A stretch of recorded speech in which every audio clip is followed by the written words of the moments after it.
তো বন্ধুরা, ভাইরাস নিয়ে এটা আমাদের পার্ট 2 ভিডিও। তো আজকে আমাদের আলোচ্য বিষয় হলো টাইপস অফ ভাইরাসেস। তো কয়েকটি বিষয়ের ওপর ভিত্তি করে ভাইরাসকে ভাগ করা হয়েছে। প্রথমে আসছি রোগ উৎপাদনের প্রকৃতি অনুসারে ভাইরাস। রোগ উৎপাদনের প্রকৃতি অনুসারে ভাইরাসকে 3টি ভাগে ভাগ করা হয়েছে: ফাইটোফ্যাজিনি, জুফ্যাজিনি আর ফ্যাজিনি। ফাইটোফ্যাজিনি বা উদ্ভিদ ভাইরাস, যে সমস্ত ভাইরাস উদ্ভিদ দেহে রোগ সংক্রমণ ঘটায় সেগুলি হচ্ছে উদ্ভিদ ভাইরাস। একে দুভাগে ভাগ করা হয়েছে: DNA virus, RNA virus. DNA virus হলো সিএমভি, আরএনএ ভাইরাস হলো টিএমভি, বিএমভি।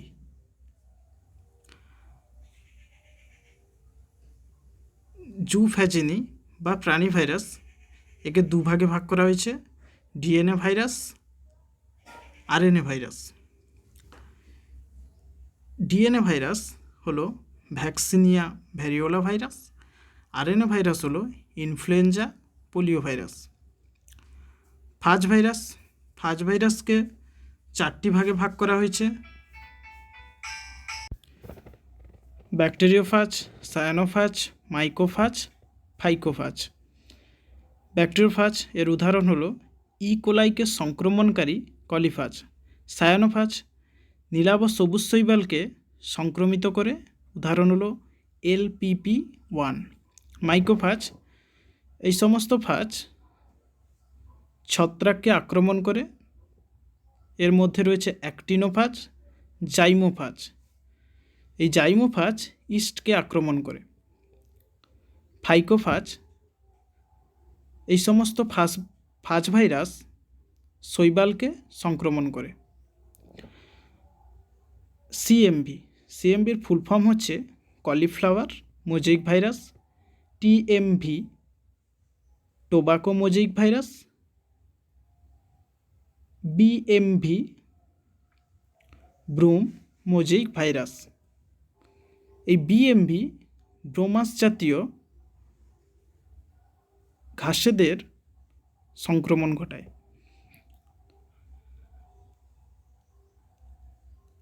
এরপরে আসছি আকৃতি অনুসারে ভাইরাস। আকৃতি অনুসারে ভাইরাসকে 4 ভাগে ভাগ করা হয়েছে: স্পেরিক্যাল বা গোলাকার, রড শেপড বা দণ্ডাকার, কিউবিক্যাল বা ঘনকাকার, শুক্রাণু বা ব্যাঙাচি আকৃতি বা স্পারমাটোজয়েডাল বা ট্যাডপোল শেপড। গোলাকার ভাইরাসের ব্যাস 10 ন্যানোমিটার টু 250 ন্যানোমিটার। উদাহরণ হচ্ছে rhinovirus, influenza virus, polio virus. দণ্ডাকার ভাইরাসের দৈর্ঘ্য 30 ন্যানোমিটার, প্রস্থ 18 ন্যানোমিটার। উদাহরণ টিএমভি বা টোবাকো মোজাইক ভাইরাস, আলুর ব্লাইট ভাইরাস। ঘনকাকার ভাইরাস, এর আয়তন 100 ন্যানোমিটার টু 350 ন্যানোমিটার। উদাহরণ হলো ভ্যাকসিনিয়া ভ্যারিওলা ভাইরাস। শুক্রাণু বা ব্যাঙাচি আকৃতি ভাইরাস, এদের মস্তক 95 ন্যানোমিটার ইন্টু 65 ন্যানোমিটার।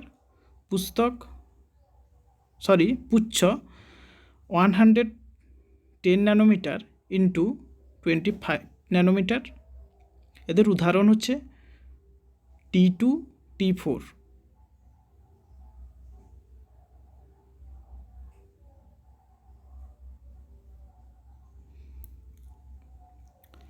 এরপরে নিউক্লিক অ্যাসিডের প্রকৃতি অনুসারে ভাইরাস।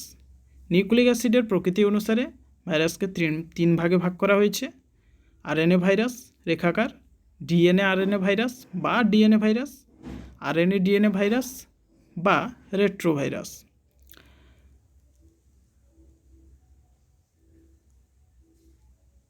আরএনএ ভাইরাসকে 2 ভাগে ভাগ করা হয়েছে: double standard RNA virus, single standard RNA virus. Double standard RNA ভাইরাসের উদাহরণ হলো reovirus. Single standard RNA ভাইরাসকে দুভাগে ভাগ করা হয়েছে, positive single standard RNA virus, negative single standard RNA virus. তো positive single standard RNA virus হলো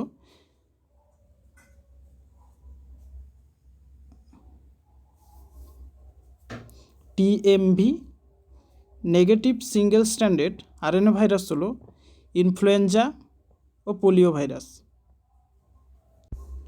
পজিটিভ সিঙ্গেল স্ট্যান্ডার্ড আরএনএর নিউক্লিওটাইডের সজ্জাক্রম এমআরএনএর নিউক্লিওটাইডের সজ্জাক্রমের অনুরূপ হয়,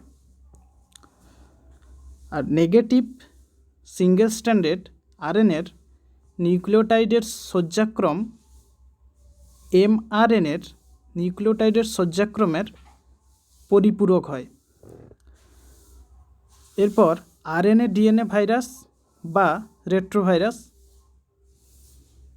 অর্থাৎ এই সমস্ত ভাইরাস আরএনএ থেকে ডিএনএ তৈরি করতে পারে রিভার্স ট্রান্সক্রিপশন প্রক্রিয়ার মাধ্যমে।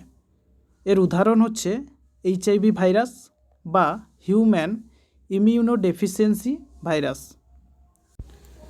এরপর ডিএনএ ভাইরাসকে দুভাগে ভাগ করা হয়েছে, রেখাকার ডিএনএ ভাইরাস, চক্রাকার ডিএনএ ভাইরাস।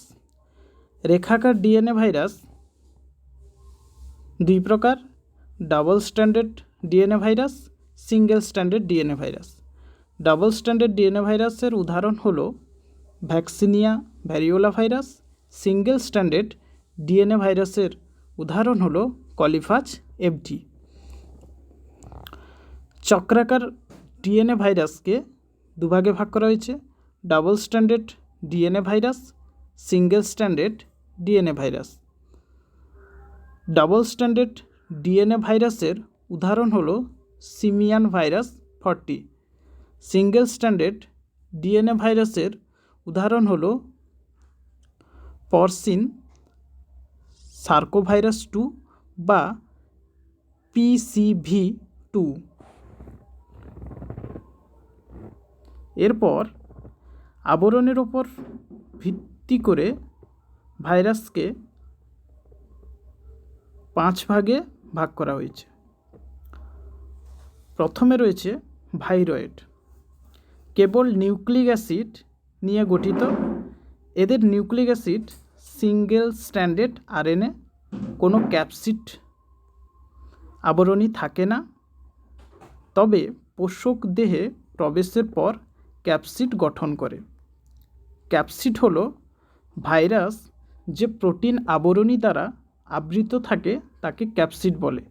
ক্যাপসিডের প্রতিটি একককে বলা হয় ক্যাপসোমিয়ার। তো এর উদাহরণ হলো PSTV বা potato spindle tuber viroid. Virion, এটি আদর্শ ভাইরাস একক, নিউক্লিক অ্যাসিড ডিএনএ বা আরএনএ এবং ক্যাপসিড দ্বারা গঠিত, যেমন টোবাকো মোজাইক ভাইরাস। এরপরে ভাইরুসয়েড, কেবল নিউক্লিক অ্যাসিড দ্বারা গঠিত। এদের nucleic acid single standard RNA, এদের ক্যাপসিডের আবরণ থাকে না, পোষক দেহে প্রবেশের পর ক্যাপসিড তৈরি করতে পারে না, এর জন্য হেল্পার ভাইরাসের প্রয়োজন হয়। এরপরে প্রায়ন্স, সংক্রমণযোগ্য প্রোটিন কণাকে প্রায়ন্স বলা হয়। এর উদাহরণ হলো গরুর কুরু রোগ সৃষ্টিকারী ভাইরাস। এরপর এনভেলাপড ভাইরাস, নিউক্লিক অ্যাসিড ডিএনএ অথবা আরএনএ ও ক্যাপসিডের আবরণ ছাড়াও প্রোটিন ও লিপিড নির্মিত এনভেলাপ নামক অতিরিক্ত আবরণী থাকে এই সমস্ত ভাইরাসে।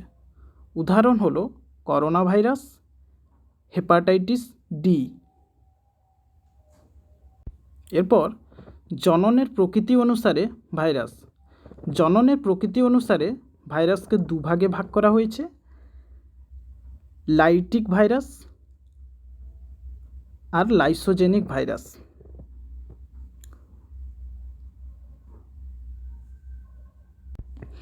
এরা ভিরুল্যান্ট, পোষক দেহে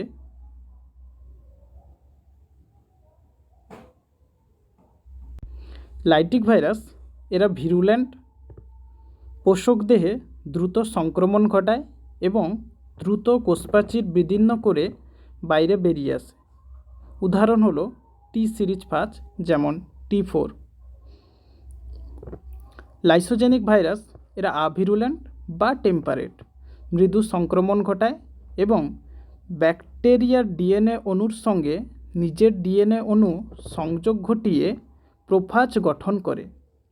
উদাহরণ হলো ল্যামডা ফাজ, যা ইকোলাই ব্যাকটেরিয়াকে আক্রমণ করে।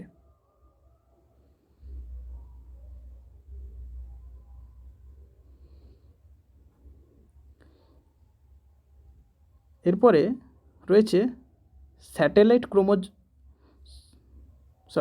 স্যাটেলাইট ভাইরাস কি? এই প্রকার ভাইরাস প্রোটিন ও নিউক্লিক অ্যাসিড নিয়ে গঠিত, তবে বেশিরভাগ ক্ষেত্রে এদের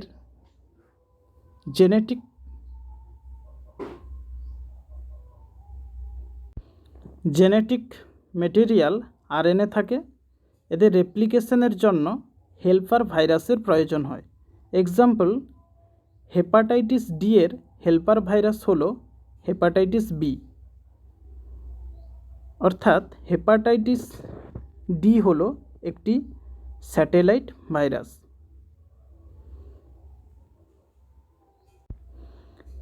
বন্ধুরা, আজকে এই পর্যন্ত। সবাই ভালো থেকো। Thank you.